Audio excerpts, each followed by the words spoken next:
Do you know who owns the resources of a Muslim country according to Islamic law? The answer may come as a surprise. It's not the king or ruler, nor the president or some royal family. According to Sharia, that wealth belongs to you, Muslim men and women. This is a fact most scholars won't talk about. Concepts like public ownership or the legal structure of a country's finances according to Islamic principles are almost never taught to Muslims. In the past, especially during the early centuries of Islam, it was second nature for Muslims to understand that public wealth belonged to the Ummah or Islamic community and not to the ruler. This wasn't just theoretical, it was part of the lived political and religious consciousness. Today, that consciousness has been erased through authoritarian regimes, corrupted religious institutions, and colonial-imposed state systems. The founder of political science in the Islamic world is Ali Muhammad Habib, better known as al-Mawardi. Born in 972 CE, he was the first Muslim scholar to systematically compile the principles of Islamic public law in his influential work, Al-Ahkam al-Sultaniyya, the Ordinances of Government. In this book, he recounts a pivotal moment in Islamic history. When the Muslims conquered Iraq under the leadership of Caliph Umar al-Khattab, a major question arose. Should the newly acquired lands be distributed among the soldiers as spoils of war? Because it was the custom previously. This was the expectations of many Muslims at the time. But the Caliph made a bold and unprecedented decision. He said no. He ruled that this land, with all its wealth, must remain under public ownership. Why?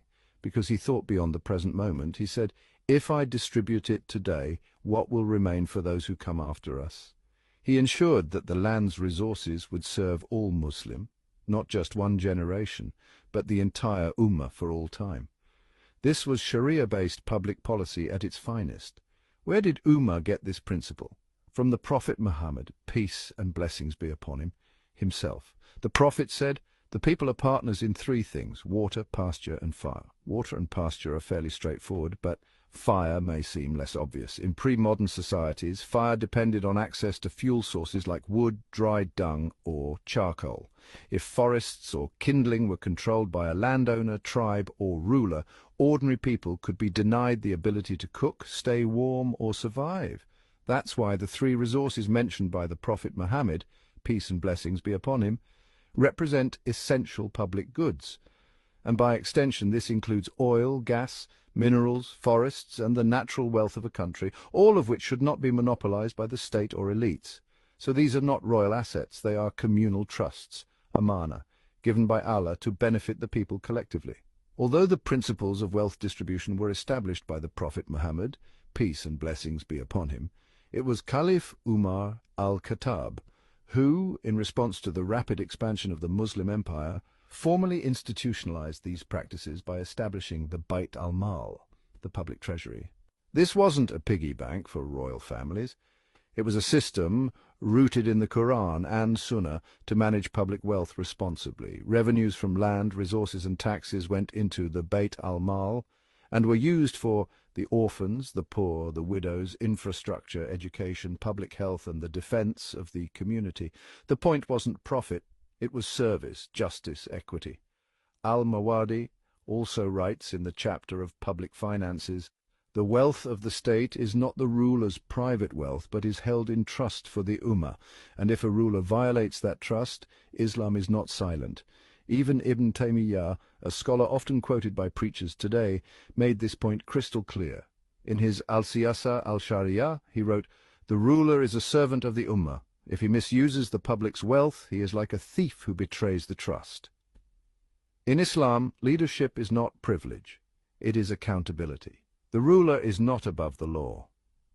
He is beneath the weight of responsibility. He answers to the people and ultimately to Allah. To grasp just how deeply colonized the Muslim mind has become, consider this.